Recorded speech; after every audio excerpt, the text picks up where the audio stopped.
I hope all are feeling well, जो भी जाओगे बढ़िया होंगे।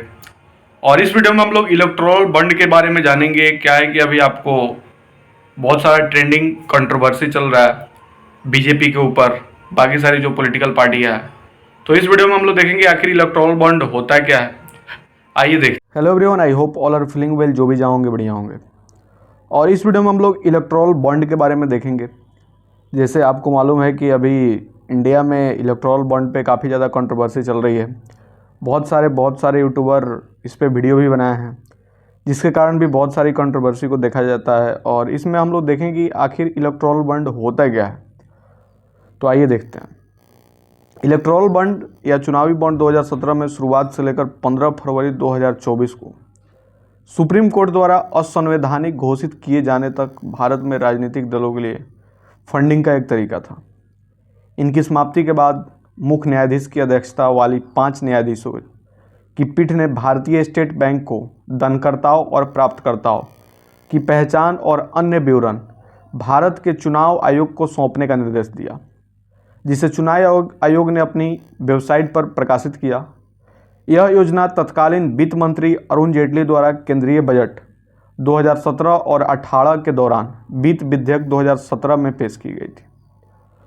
उन्हें धन विधेयक के रूप में वर्गीकृत किया गया था और इस प्रकार कुछ संसदीय जांच प्रक्रियाओं को दरकिनार कर दिया गया था, जिसे भारतीय संविधान के अनुच्छेद 110 का उल्लंघन माना गया था। भारतीय संविधान के अनुसार धन विधेयक ऐसे कानून हैं जिन्हें राज्यसभा में पारित होने की आवश्यकता से छूट दी गई है, क्योंकि उच्च सदन को केवल लोकसभा में पेश किए गए ऐसे विधेयकों पर टिप्पणी करने की अनुमति है। श्री जेटली ने राजनीतिक फंडिंग के उद्देश्य से बैंकों द्वारा चुनावी बॉन्ड जारी करने की सुविधा के लिए भारतीय रिजर्व बैंक (आरबीआई) अधिनियम में संशोधन करने का भी प्रस्ताव रखा था। हालांकि 2017 की शुरुआत में पेश किया गया था। वित्त मंत्रालय में आर्थिक मामलों के विभागों ने 2 जनवरी 2018 को ही राजपत्र में चुनावी बॉन्ड योजना 2018 को अधिसूचित किया। यह अनुमान के अनुसार मार्च 2018 से अप्रैल 2022 तक की अवधि के दौरान 9857 करोड़ के मौद्रिक मूल्य के बराबर कुल 18,299 चुनावी बॉन्ड का सफलतापूर्वक लेन देन किया गया। 7 नवंबर 2022 को चुनावी बॉन्ड योजना में संशोधन किया गया, ताकि किसी भी विधानसभा चुनाव वाले वर्ष में बिक्री के दिनों को 70 से बढ़ाकर 85 किया जा सके। चुनावी बॉन्ड संशोधन योजना 2022 तक निर्माण गुजरात और हिमाचल प्रदेश में विधानसभा चुनावों से कुछ समय पहले लिया गया था, जबकि दोनों राज्यों में आदर्श आचार संहिता लागू की गई थी।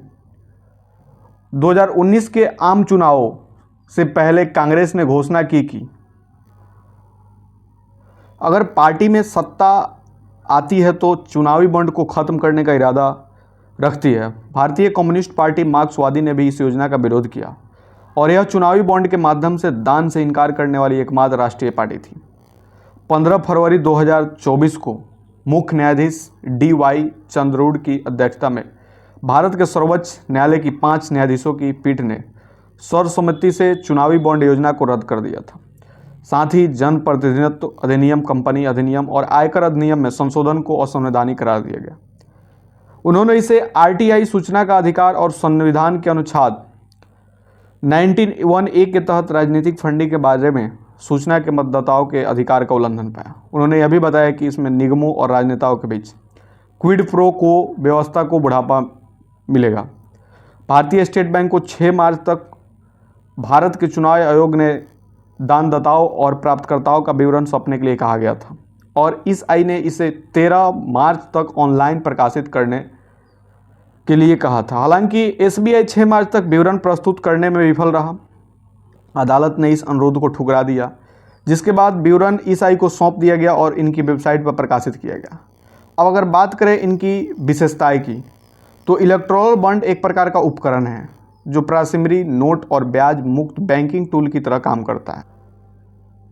इलेक्टोरल बॉन्ड एक प्रकार का उपकरण है जो प्राइमरी नोट और ब्याज मुक्त बैंकिंग टूल की तरह काम करता है।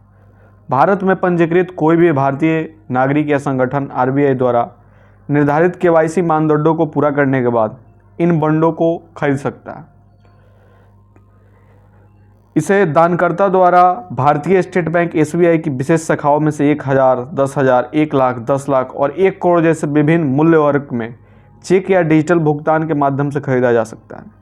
जारी होने के 15 दिनों की अवधि के भीतर इन चुनावी बॉन्डों को लोक प्रतिनिधित्व अधिनियम 1951 धारा 29A के तहत कानूनी रूप से पंजीकृत राजनीतिक दल के निर्देशित खाते में भुनाया जा सकता है, जिसे कम से कम 1% वोट मिले हो।